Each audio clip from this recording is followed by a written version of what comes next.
What advice and guidance would you give to would-be innovators? So the first thing is passion, because if you can't demonstrate passion about what you're trying to do, then you're not going to get other people on board with you. The second is confidence, and that goes back to that, be confident about it's okay to fail. So understanding that this might not work, but I want to give it a go. For me, the most important bit, and the one that quite often gets forgotten, is communication. People won't get it if you can't tell them what it is.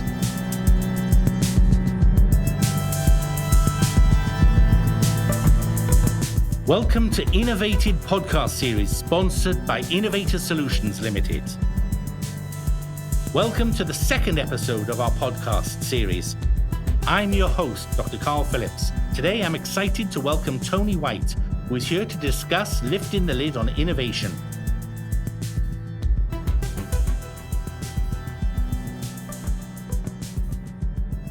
Welcome, Tony. I'd like to welcome you to this podcast. Thank you for taking the time out today.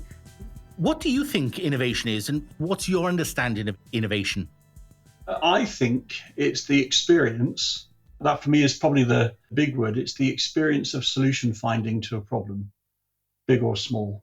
So innovation isn't necessarily the final outcome, the gadget, the invention, but it's the experience of the solution finding is what I think innovation is. And that innovation is not necessarily always in that technical space, but could be in creative writing or could be in finding a new commercial way of doing something. But I think it's finding a solution to a problem, big or small, and the experience of doing that.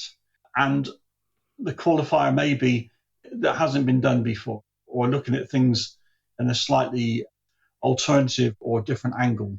But for me, the word there is experience. So I think it's the experience of solution finding is innovation.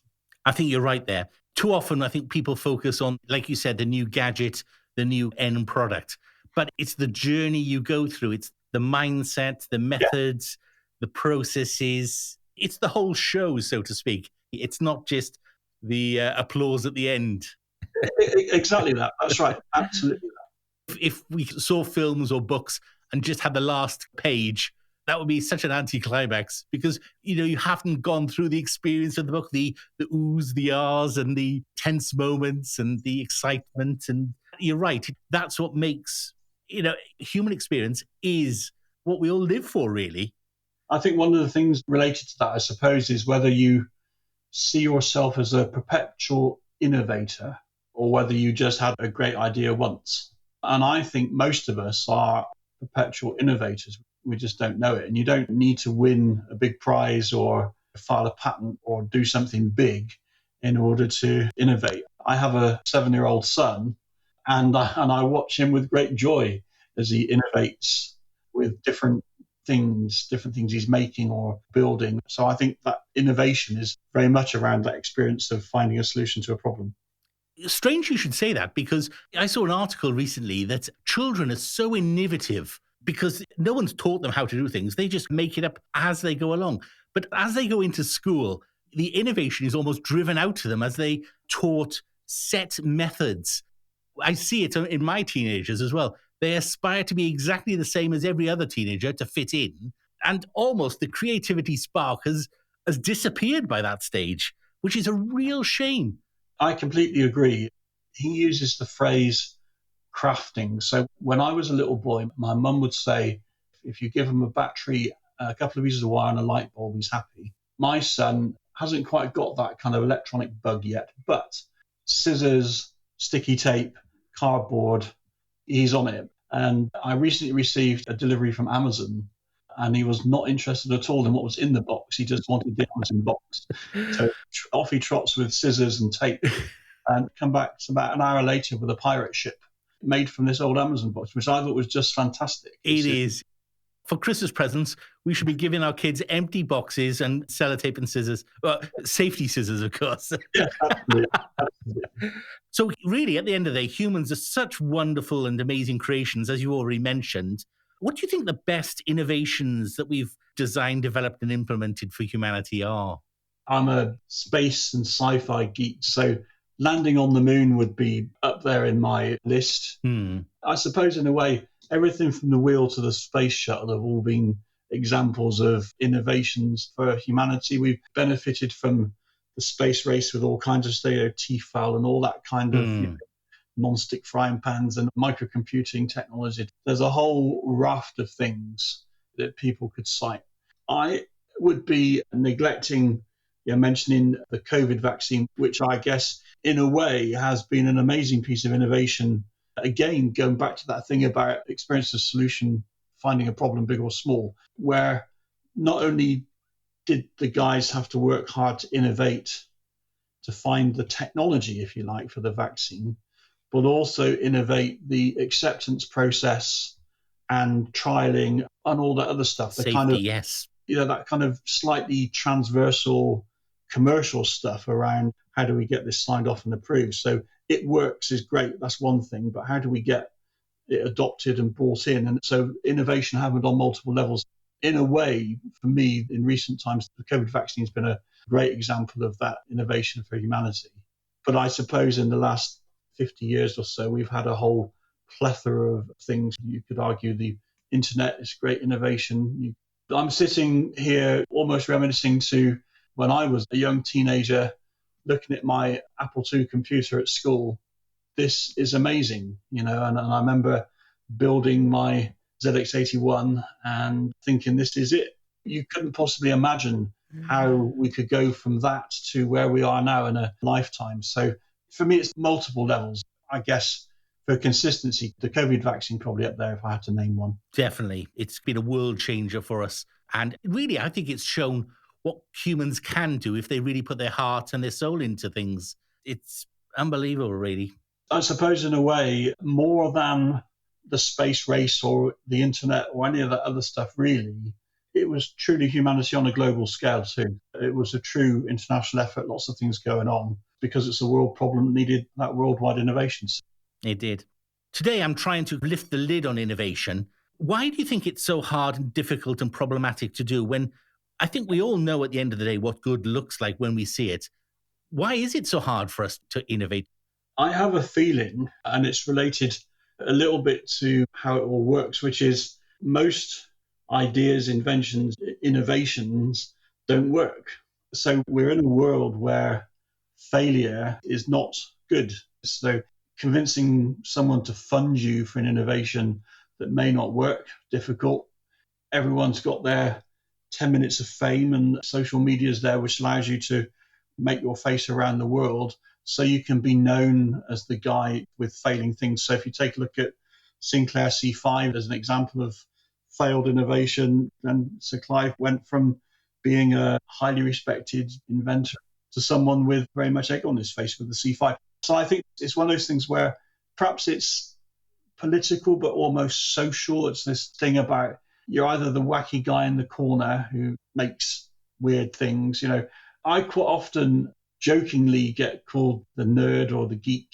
One of our sales guys once said, we just wheel Tony out from the cupboard, we keep him in, let him do his geeky stuff and send him back into the cupboard again. It's almost that innovation hobbit thing. I have a feeling that there's a kind of social thing wrapped around Geeksville, if you like. Yes. To innovate. Perhaps it's not cool. Maybe it's that. But one thing's for sure, if there wasn't innovation, life would be pretty boring, wouldn't it? So Absolutely. I'd like to go back on that little point you made about failure.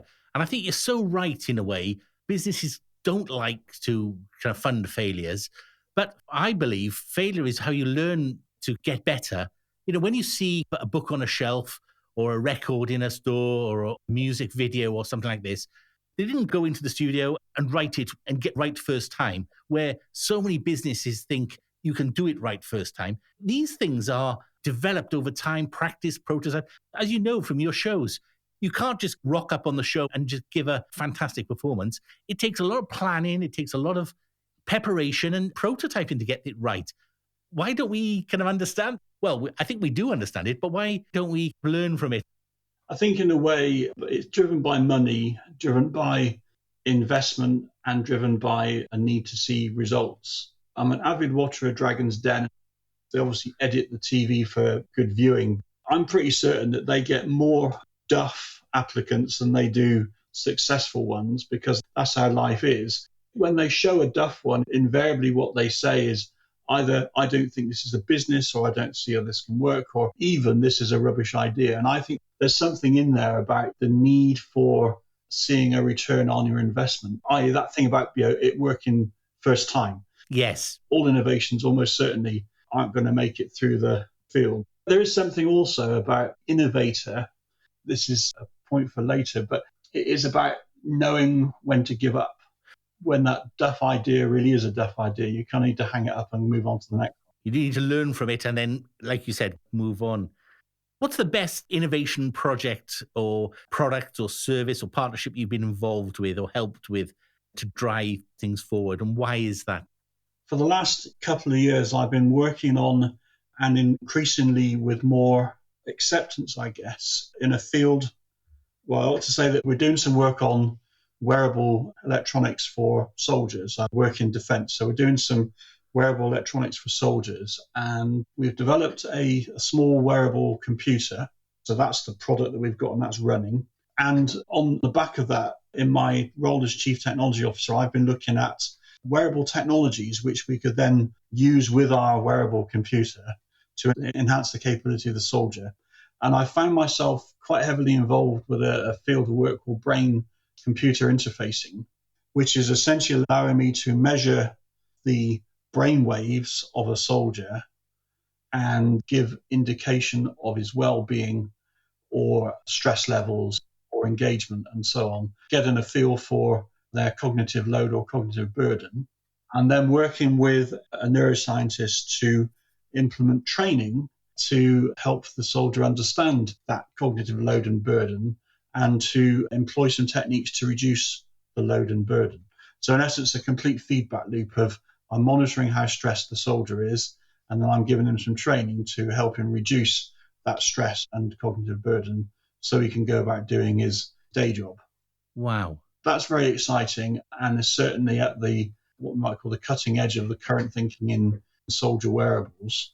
And then associated with that, because our wearable computer is also connected to other devices the soldier might wear, and we're able to use the same brain-computer interfacing to provide control of those devices, hands-free, if you will, by using thought. Wow. That really has got people quite excited about the ability to be able to control things using the mind. So I suppose in a way that really is what I'm working on right now. It's very exciting and probably represents the best innovative project I've been involved with, because it's not only just interesting technology and cutting edge, but could be a game changer, both in terms of how a soldier might control devices on the battlefield, but more importantly for me, how we look after that soldier's well-being and his ability to operate. Absolutely. This is kind of stuff from the movies, I think science fiction stuff. It sounds like movies where they've got kind of robotic suits and they're controlling it with their minds. I've talked about this a couple of times, and normally someone at some point shouts, Firefox, Clint Eastwood, because it's a very famous film where he flew a plane by. That's right. So that's what we're up to. Do you know what? I can see immediate application to people maybe with mobility issues to be able to control your limbs with your mind. If there was some disease or injury, if you've lost a limb, you could almost become almost a cyborg really from this. Absolutely. Wow. It's funny you mentioned cyborg. That's the exact word I've used in my notes here. So that's very strange you've mentioned it, because yes, I completely agree. Essentially, these technologies could have, like you said, far-reaching implication way beyond the defense environment to help us as we get old, infirm, and start losing our mobility, because it would be absolutely fantastic for people to go for a walk without wheelchairs or to get out of beds, to see their families, to connect because of these enabling technologies. You're right. I think this is game-changing. To that effect, how do you think we could target innovative effort and strategy for better purposes to help people, companies, societies, and humanity in general? Because it sounds like there's loads of information out there, but are we doing the best with it? It's funny because we mentioned Dragon's Den. So I think it comes in two places, doesn't it? So if you are a professional innovator, so you're an inventor, a scientist, whatever, then you're probably well versed in applying for seed funding or research funding, government grants, and so on. And there are multiple frameworks which allow you to do that. But nevertheless, you're not always successful. If you're Joe Blow in the street who might have a great idea, he's got no chance of going anywhere with that. And I mentioned Dragon's Den again, but sometimes you see that the kind of guy who's had a great idea and has just knocked one up in his shed and gone to seek funding. They just don't have the business acumen to take that thing forward. So I think there's a mix there. What I think is that we need a better way of accessing the seed funding. Yes. Through those innovation frameworks, and maybe not just for the professional innovator, but maybe something that you could imagine perhaps schools and colleges doing it. I know obviously universities do it as part of their normal thing, but encouraging through STEM perhaps those young inventors to come up with something could be quite good. And I think with that is the philosophy about failing early. So to give everyone a go that you think is just, but understand that fail early is okay. Is acceptable, yes. It's almost like cultural, which is, I think, if we can change the culture, it's a little bit like the national lottery. So I don't need to win the lottery. I'd like more than 10 quid. If I won 500,000, I'd be more than happy. I don't need to win 10 million. 500,000 would do me. It's the same kind of thing with this, which is if you want to innovate, then maybe that 10 quid prize is just enough to get you up the ladder a little bit. To the next level. I don't want to go apply for a big research grant. I want just a little bit of seed funding to allow me to take it forward. Yes. And the people providing that funding, and it sounds like throwing away money, but the people providing that funding need to understand that they've got to give it a go and they may not get that money back. But somewhere in that woodpile of things, there's going to be the golden one that's going to make you money and more. Maybe that is a piece of innovation itself, which is innovate a funding mechanism to allow innovation to happen in a broader way. Yes. I'd like to go back to that thing about culture. And we talked about in schools. Schools kind of drive out innovation, I feel. And it's all about success, whether it's on the sports field or everything. Everyone celebrates success, the winning football team. We kind of frown on the losing side. But you raised a very, very important point about failure is important. Should we be teaching innovation and failing fast in schools as an accepted approach? Because if people realize that trying hard over and over again is a good thing, that's not just a good thing for society in general. That's a life lesson that we could all learn, especially the youngsters today, I think. What do you think? I think you're quite right. I'll do it from a science perspective. So I'm a STEM ambassador. So you get opportunity to go into school and do STEM, but you're halfway there because you're an audience which are already science, technology, engineering, and maths orientated. Otherwise, they wouldn't be there. But it's almost like if you've got the STEM guys, you don't have the sports guys because they're out doing sports whilst you're doing STEM. So you almost kind of slice and dice the thing. So I think you're onto something, which is maybe we need to teach it more broad. I'll tell you what springs to mind is as a kid growing up, I used to watch a great program called The Great Egg Race, which was an innovation type thing. You want to get this from over there to over there without touching it and only use, 2 pipe cleaners and a team had to innovate and try and get the problem solved. And invariably, because it was a competition, someone would win and 2 or 3 teams would lose. But that losing, that failing, doesn't mean that they weren't any good. Some of their ideas, even though the whole end-to-end thing didn't work, some of their ideas were outstanding. And I think there is something in that mix about teaching, or at least allowing people to go through the process of finding problems, so finding potential solution problems that don't work, doing that lessons learned and understanding why it didn't work or how it goes. I kind of do the same thing with my son now on a weekend where we'll do a little experiment and it might not work. And we try and look, why didn't that work? What happened? Even my failed attempt at making sorbet at the weekend because I had too much sugar in the solution and it wouldn't freeze actually was a great piece of science. So I think we do learn by our mistakes and so on. We do. And I think you're onto something. Perhaps we ought to teach that more formally. I quite like that idea. I've been told every great chef has made a catastrophe, and often that catastrophe leads to some amazing discoveries by doing it. My final question, really kind of rolling up, is I've produced a book to help people to show the wisdom that exists in the world already. It's called The Third Way.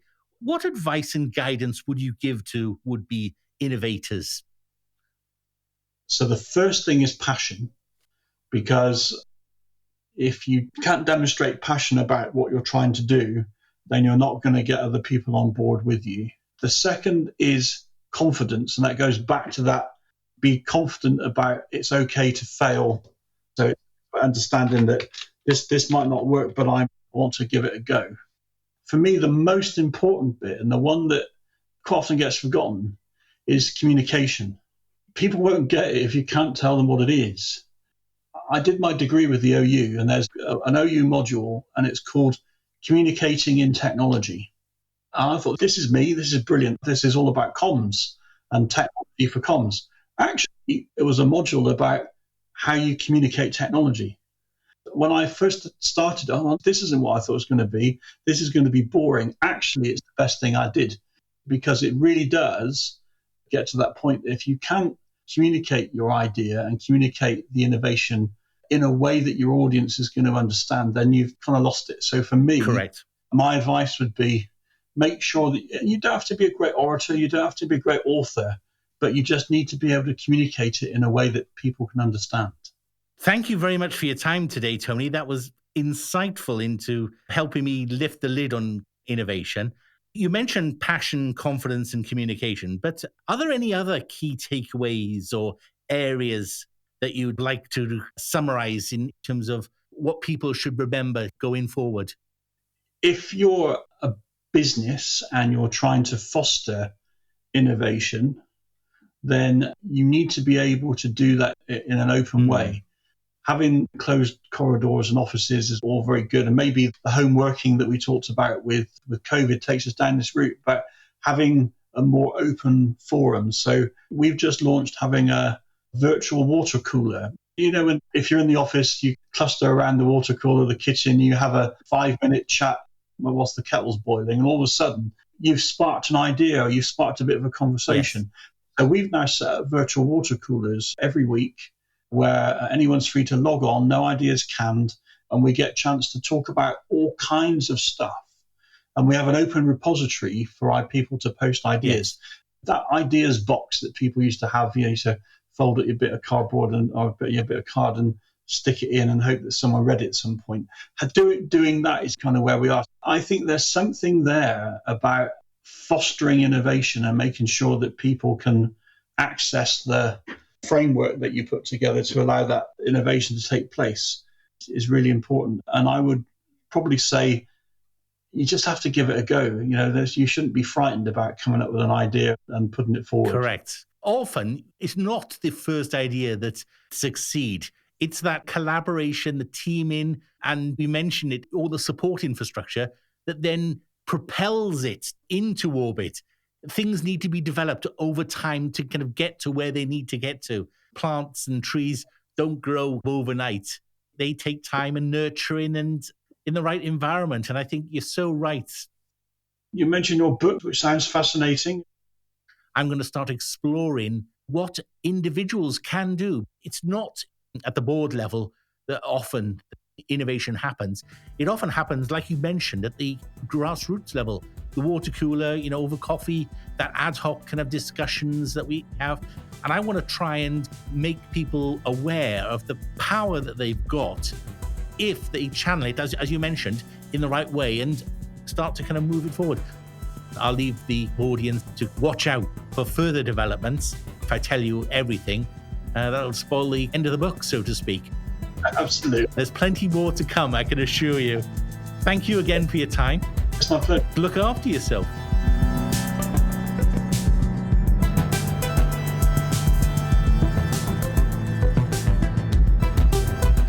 If you'd like to learn more, contact us on my website or LinkedIn. Search for Dr. Carl Phillips, Carl with a K and Phillips with 2 L's, and you'll find me. This podcast series was produced by Catherine Cunning and Mark Gardner at OX4 Sound Studios, Oxford, UK, with music by Mark Gardner.